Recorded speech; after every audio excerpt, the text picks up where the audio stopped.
कांग्रेसी मंत्रिमंडलों का कार्यरूप आज हम इस टॉपिक को डिस्कस करेंगे। अगस्त 1935 में भारत सरकार अधिनियम लागू किया गया। कांग्रेस तथा अन्य दल 1935 के अधिनियम के संघीय भाग के विशेष रूप से विरुद्ध थे। देशी रियासतों के शासकों ने भी बाद में इस योजना में कोई रुचि नहीं दिखाई। अतः 1935 के अधिनियम का संघीय भाग लागू नहीं हो सका, परंतु प्रांतीय स्वराज का इतना विरोध नहीं हुआ था, इसलिए ब्रिटिश सरकार ने फरवरी 1937 में चुनाव करवाए।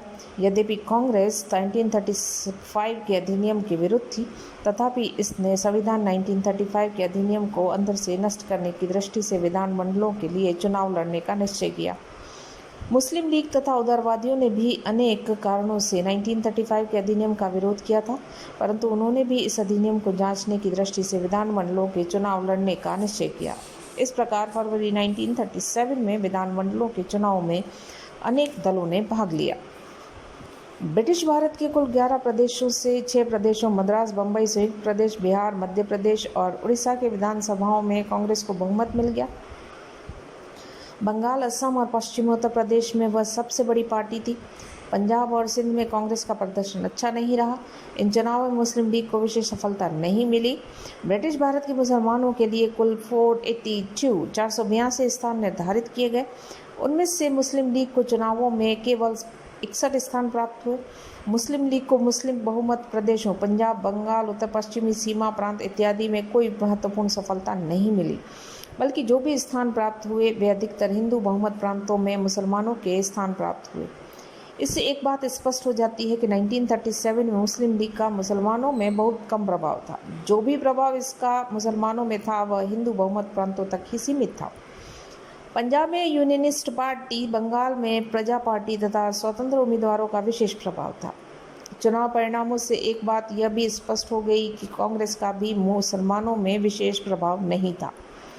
मुसलमानों के लिए संरक्षित सीटें 482 के लिए उसने 58 सीटों पर अपने उम्मीदवार खड़े किए,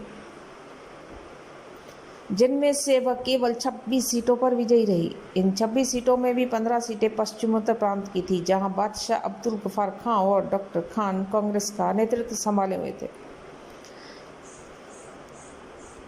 कांग्रेसी सरकारों का गठन। जब कांग्रेस ने पद संभालने का निश्चय किया तो अंतरिम मंत्रिमंडल ने अपना त्याग पत्र दे दिया और जुलाई 1937 में कांग्रेस ने 6 प्रांतों मद्रास, बम्बई, मध्य प्रदेश, संयुक्त प्रदेश, बिहार और उड़ीसा, जहां उसका भारी बहुमत था, में अपनी सरकारें बना ली। इसके बाद ही पश्चिमोत्तर सीमांत प्रदेश में 8 अकांग्रेसी विधायकों के सहयोग से उस प्रदेश में भी कांग्रेस ने अपनी सरकार बना ली। इस प्रकार असम और सिंध में भी कांग्रेस ने अन्य गुटों के समर्थन से संयुक्त सरकारों का गठन कर लिया और इस प्रकार 9 ब्रिटिश प्रांतों में कांग्रेस का वर्चस्व कायम हो गया। इस संबंध में एक बात यह देखने को आई कि कांग्रेस ने मुस्लिम लीग के साथ अनेक कारणों में गठजोड़ करना उचित नहीं समझा और उनके सदस्यों को मंत्रिमंडल में लेने से इनकार कर दिया। फलतः मुस्लिम लीग कांग्रेस का विरोध करने लगी और कांग्रेस मंत्रिमंडल पर यह आरोप लगाया गया कि वे मुसलमानों के साथ भेदभाव की नीति अपना रहे हैं। कांग्रेसी सरकारों का कामकाज। कांग्रेसी सरकार की सीमाएं क्या थी और इनकी भूमिकाएं क्या होनी चाहिए थी, इस संबंध में हरिजन के अगस्त 1938 के अंत में गांधी जी ने लिखा था, जनतांत्रिक ब्रिटेन ने भारत में एक ऐसी चतुर्भुज व्यवस्था स्थापित की है जो अगर आप उसे नग्न रूप में देखें तो बहुत ही संगठित मिलिट्री कंट्रोल के अलावा और कुछ नहीं है। वह कंट्रोल वर्तमान भारत सरकार कानून के अंतर्गत किसी तरह कम नहीं। जहां तक वास्तविक नियंत्रण का संबंध है, मंत्रिमंडल केवल कठपुतलियां हैं। कलेक्टर और पुलिस गवर्नर के आदेश मात्र पर मंत्रियों को हटा सकते हैं, उनको गिरफ्तार कर सकते हैं और हवालात में बंद कर सकते हैं। इसलिए मैंने सुझाव दिया कि कांग्रेस ने पद ग्रहण किया है कानून को उस तरह अमल में लाने के लिए नहीं जैसा उसके बनाने वाले चाहते हैं, बल्कि इस तरह अमल में लाने के लिए जिससे वह दिन जल्दी आ जाए जब स्वयं भारत द्वारा बनाया गया सच्चा कानून उसका स्थान ले ले। कांग्रेसी सरकारों की सबसे बड़ी उपलब्धि नागरिक स्वतंत्रता के क्षेत्र में थी। इस दिशा में उन्होंने कई महत्वपूर्ण कदम उठाए। चोरा चोरी कांड 1922 और मोपाला विद्रोह 1921 के संबंध में जिन लोगों को लंबी सजाएं दी गई थी और जो अभी भी जेलों में अपनी सजा काट रहे थे उन सभी को रिहा कर दिया गया। इसी प्रकार अप्रैल 1930 में पश्चिमोत्तर सीमांत प्रदेश में भड़के विद्रोह के समय जिन गढ़वाली सैनिकों ने जनता पर गोली चलाने से इनकार कर दिया था और जिन्हें बाद में लंबी सजाएं सुनाई गई थी और जो अब भी सजा काट रहे थे उन्हें रिहा कर दिया गया। ब्रिटिश शासकों ने जिन दर्जनों राजनीतिक संस्थाओं को गैरकानूनी घोषित कर दिया था, कांग्रेसी सरकार ने उन्हें फिर से कानूनी कर दिया। परंतु कम्युनिस्ट पार्टी को कानूनी घोषित नहीं किया जा सका क्योंकि उसे केंद्रीय सरकार ने गैर कानूनी घोषित किया था और प्रांतीय सरकार को केंद्रीय सरकार के निर्णय को रद्द करने का अधिकार नहीं था। कांग्रेसी सरकार ने राजनीतिक कार्यकर्ताओं की गतिविधियों पर लगी रोक को हटा दिया। जिन समाचार पत्रों ने जिन समाचार पत्रों से जमानतें ली गई थी उन्हें वापस लौटाई दी गई और उन्हें सरकारी विज्ञापन भी दिए जाने लगे। लेखकों और प्रकाशकों को राजनीतिक विषयों पर पुस्तकें लिखने और प्रकाशित करने की छूट दे दी गई। कांग्रेसी सरकार ने सामाजिक तथा आर्थिक क्षेत्र में भी कुछ अच्छे काम किए। ऋणग्रस्त किसानों को राहत पहुंचाने की दृष्टि से कई प्रांतों में कानून बनाए गए, जैसे कि मद्रास में काश्तकार कर्ज राहत कानून के अंतर्गत पुराने कर्जों का एक हिस्सा रद्द कर दिया गया। संयुक्त प्रदेश और बम्बई में कर्ज का भुगतान स्थगित कर दिया गया। कुछ अन्य प्रांतों में कर्ज और ब्याज की दर में कमी करने संबंधी कानून बनाए गए। किसानों को भूमि से बेदखल करने पर रोक लगाई गई। कहीं कहीं पर लगान कम कर दिया गया और अनियमित वसूली बंद कर दी गई। लेकिन अयोध्या सिंह का मानना है कि किसानों के हित में उठाए गए कदम नाकाफी थे और उन्हें इनके लिए कांग्रेस राज्य में भी बड़ा आंदोलन करना पड़ा। बम्बई भूमि अधिकार विधेयक 88 बिल से सिर्फ 4% काश्तकारों को लाभ होने जा रहा था। मद्रास में 42% खेत मजदूर थे, लेकिन उन्हें काश्तकार कर्ज राहत कानून की परिधि के बाहर रखा गया। कांग्रेसी सरकारों की इन दुर्बलताओं के खिलाफ किसानों के आंदोलन करना पड़ा। जहाँ तक मजदूरों के हितों की बात है, आरंभ में कांग्रेसी सरकारों द्वारा उनको राहत पहुंचाने का प्रयास किया, उनके पक्ष का समर्थन भी किया। उन्होंने अपने प्रभाव का इस्तेमाल कर मजदूरों को कुछ वेतन भी बढ़ाया। संयुक्त प्रदेश की कांग्रेसी सरकार ने वेतन वृद्धि और यूनियन की मान्यताओं के आधार पर कानपुर की हड़ताल का समझौता कराने में मदद की। लेकिन जब मजदूरों के हड़ताल करने के अधिकार, ट्रेड यूनियन की मान्यता जैसे सवाल सामने आए तो कांग्रेसी सरकार ने मिल मालिकों का साथ दिया। उदाहरण देखिए तो मद्रास प्रांत में मिल मालिकों और मजदूरों के विवाद में अनेक अवसरों पर सरकार ने मजदूरों के खिलाफ फैसले लिए। बम्बई सरकार ने तो शोलापुर में धारा 144 लगाकर मजदूरों के जुलूस तथा सभाओं पर भी प्रतिबंध लगा दिए। सरकार ने ऐसा मजदूर विरोधी कानून पास किया जैसा ब्रिटिश सरकार ने भी नहीं किया था। कांग्रेस प्रांतों में गवर्नर की भूमिकाएं। जिस प्रांत में कांग्रेस ने अपने मंत्रिमंडल बनाए थे वहां पर साधारणतः गवर्नरों ने मंत्रियों के कामकाज में अनावश्यक हस्तक्षेप नहीं किया। उन्होंने अपनी विशेष शक्तियों का बहुत ही कम प्रयोग किया। कांग्रेसी मंत्रियों को शासन संचालन की पूरी सुविधाएं दी गई। यद्यपि कांग्रेस शासित प्रांतों में कुछ समस्याएं उत्पन्न हुई, परंतु बाद में उनका संतोषजनक हल निकाल दिया गया। कुछ समस्याएं देखें तो फर्स्ट मध्य प्रांत में खरे विवाद। मध्य प्रांत में डॉक्टर एन.डी. खरे कांग्रेस दल के नेता के रूप में मुख्यमंत्री नियुक्त किए गए। मुख्यमंत्री बनने के कुछ समय बाद उन्होंने अपने मंत्रिमंडल का पुनर्गठन करने का निश्चय किया। अपने मंत्रिमंडल के सभी मंत्रियों से त्यागपत्र मांगे, परंतु मंत्रिमंडल के 2 सदस्यों ने त्यागपत्र देने से इनकार कर दिया। उनका कहना था कि त्यागपत्र देने के संबंध में उन्हें कांग्रेस हाईकमान से कोई आदेश प्राप्त नहीं है। मुख्यमंत्री डॉक्टर खरे ने प्रत्युत्तर में अपने पद से त्यागपत्र दे दिया। ऐसी स्थिति में मध्य प्रदेश के गवर्नर ने त्यागपत्र न देने वाले दोनों मंत्रियों को हटा दिया और डॉक्टर खरे को मंत्रिमंडल के पुनर्गठन की स्वीकृति दे दी। कांग्रेस हाईकमान को गवर्नर के हस्तक्षेप अच्छा नहीं लगा। उसने गवर्नर पर यह आरोप लगाया कि वह कांग्रेस से फूट डालने का प्रयास कर रहा था। अब कांग्रेस ने डॉक्टर खरे को सबक सिखाने का निश्चय किया। उसके विरुद्ध अनुशासनात्मक कार्यवाही करते हुए कांग्रेस विधायक दल के नेता पद से ही हटा दिया गया और उसके स्थान पर पंडित रविशंकर शुक्ल को नया नेता चुना गया। गवर्नर को पंडित शुक्ल को मंत्रिमंडल बनाने के लिए आमंत्रित करना पड़ा। इस प्रकरण से कांग्रेस हाईकमान की शक्ति स्पष्ट हो गई और गवर्नर ने भी दलगत राजनीति से दूर रहना ही उचित समझा। सेकंड आता है उड़ीसा में संवैधानिक संकट। 1938 में उड़ीसा के गवर्नर ने कुछ दिनों के लिए अवकाश पर जाने की इच्छा प्रकट की और ब्रिटिश सरकार ने से अपनी अनुपस्थिति के दौरान कार्यवाहक गवर्नर की नियुक्ति का अनुरोध किया। ब्रिटिश सरकार ने उड़ीसा सरकार के मुख्य सचिव को कार्यवाहक राज्यपाल नियुक्त करने का निर्णय किया। सरकार के इस निर्णय का उड़ीसा मंत्रिमंडल ने जोरदार विरोध किया, क्योंकि उड़ीसा मंत्रिमंडल की दृष्टि में मुख्य सचिव मंत्रियों के अधीन एक अधिकारी था। अतः उड़ीसा के मंत्रिमंडल ने गवर्नर जनरल को सूचित किया कि यदि मुख्य सचिव को कार्यवाहक राज्यपाल नियुक्त किया गया तो वो अपना त्याग पत्र दे देंगे। कांग्रेस हाईकमान ने भी उड़ीसा के मंत्रिमंडल के निर्णय का समर्थन किया और इस प्रकार कार्यवाहक गवर्नर की नियुक्ति को लेकर संवैधानिक संकट उत्पन्न गया। इस संकट को हल करने की दृष्टि से उड़ीसा के गवर्नर ने अपने अवकाश को ही रद्द कर दिया। परिणाम स्वरूप कार्यवाहक गवर्नर की नियुक्ति का प्रश्न ही समाप्त हो गया। तीसरा, राजनीतिक कैदियों की रिहाई का प्रश्न।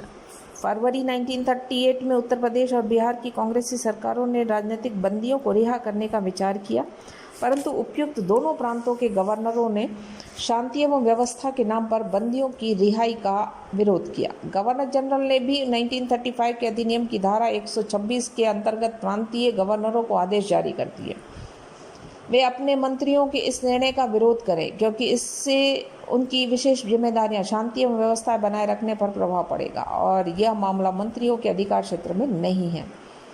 गवर्नर जनरल का यह कृत्य मंत्रियों को पसंद नहीं आया, क्योंकि यह प्रांतीय स्वायत्तता में सीधा हस्तक्षेप था। अतः मंत्रियों ने गवर्नर को अपने त्यागपत्र सौंप दिए। इससे दोनों पक्षों में तनाव उत्पन्न हो गया। बाद में गवर्नर जनरल लॉर्ड लिनलिथगो और कांग्रेस हाईकमान ने मिलकर इस मामले को सुलझा लिया। यह तय हुआ कि राजनीतिक बंदियों को एक साथ रिहा नहीं किया जाएगा, धीरे धीरे रिहा किया जाएगा और रिहा करने के पूर्व प्रत्येक राजनीतिक बंदी के केस की पूरी तरह से जांच की जाएगी। उसी के आधार पर उसके साथ व्यवहार किया जाएगा।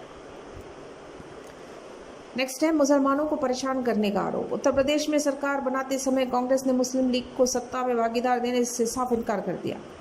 इस पर मुस्लिम लीग ने कांग्रेसी सरकारों पर झूठे आरोप लगाने शुरू कर दिए और गवर्नर तथा गवर्नर जनरल से निरंतर शिकायत करने लगी कि कांग्रेस राज्य में मुसलमानों पर घोर अत्याचार हो रहे हैं। प्रत्युत्तर में कांग्रेस ने लीग के आरोपों को झूठा करार दिया और इन आरोपों की जांच कराने की तैयार हो गई, परंतु गवर्नर जनरल ने इस मामले में जांच न करने को कहा।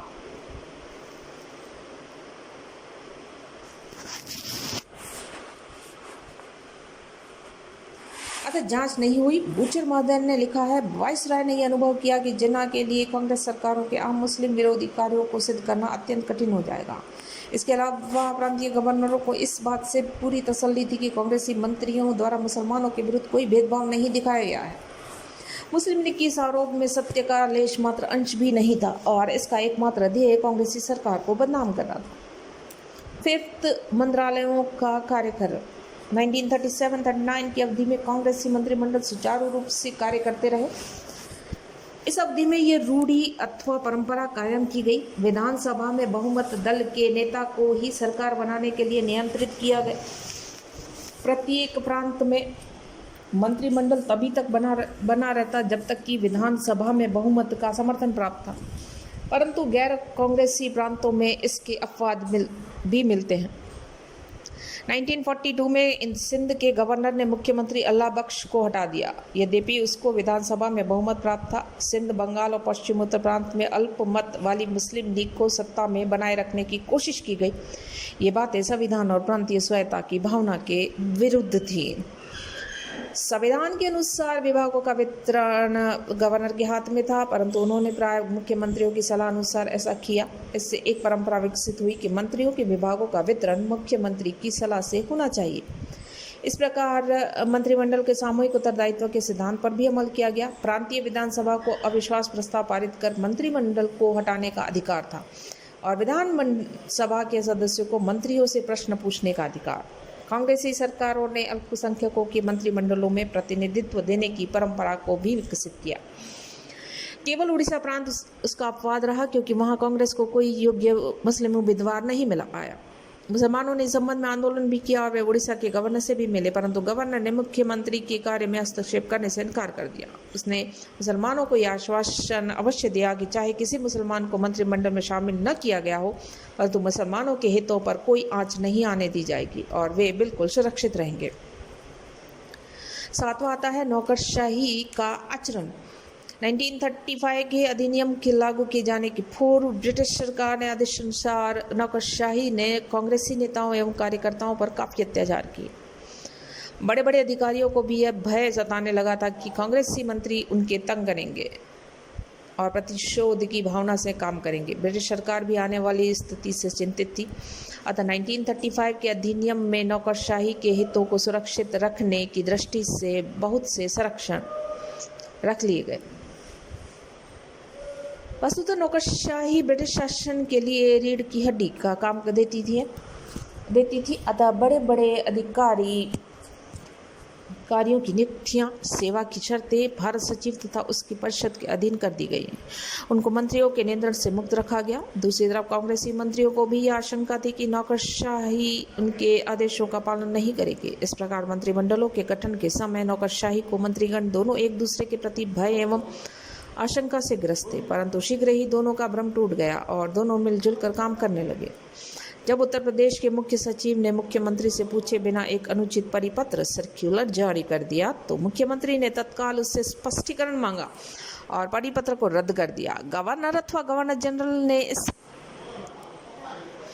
प्रकरण में चुप्पी रखना ही उचित समझा। परिणाम यह निकला कि भविष्य में किसी भी बड़े अधिकारी ने इस प्रकार की कार्रवाई करने का साहस नहीं किया और अपने मंत्रियों के आदेश अनुसार ही कार्य करने लगे। 8वां है कांग्रेसी हाईकमान का प्रभाव। मार्च 1937 में कांग्रेस एवं एक संसदीय उप समिति का गठन किया। इसी को कांग्रेस हाईकमान कहा जाने लगा। इसके सदस्य थे डॉक्टर राजेंद्र प्रसाद, मौलाना आजाद और सरदार पटेल। इसका मुख्य काम था कांग्रेसी मंत्रियों और विधायकों के कामकाज तथा आचरण पर निगाह रखना। स्पष्ट है कि कांग्रेसी मंत्रियों तथा विधायकों पर कांग्रेस हाईकमान का प्रभावशाली नियंत्रण था। हाईकमान कांग्रेसी मंत्रियों तथा विधायकों में उत्पन्न होने वाले विवादों अथवा उनके सामने आने वाली समस्याओं का हल ढूंढती थी। वह अपने विधायकों को कठोर अनुशासन में रखती थी और अवज्ञाकारी मंत्रियों अथवा विधायकों को पद से हटा भी सकती थी, जैसे कि मध्य प्रदेश में मुख्यमंत्री खरे को हटाया गया था। कांग्रेस हाईकमान का एक मुख्य काम यह था कि वह इस बात का ध्यान रखे कि कांग्रेसी मंत्री और विधायक चुनावों के समय जारी किए गए कांग्रेस के घोषणा पत्र पर अमल करते हैं अथवा नहीं। घोषणा पत्र के विपरीत आचरण करने वाले मंत्रियों के विरुद्ध अनुशासनात्मक कार्यवाही की जा सकती थी। इस प्रकार कांग्रेस हाईकमान का प्रांतीय स्वराज्य की कार्यविधि पर पूरा का पूरा नियंत्रण रहा था। कांग्रेसी मंत्रिमंडलों का कार्यरूप आज हम इस टॉपिक को डिस्कस करेंगे। अगस्त 1935 में भारत सरकार अधिनियम लागू किया गया। कांग्रेस तथा अन्य दल 1935 के अधिनियम के संघीय भाग के विशेष रूप से विरुद्ध थे। देशी रियासतों के शासकों ने भी बाद में इस योजना में कोई रुचि नहीं दिखाई। अतः 1935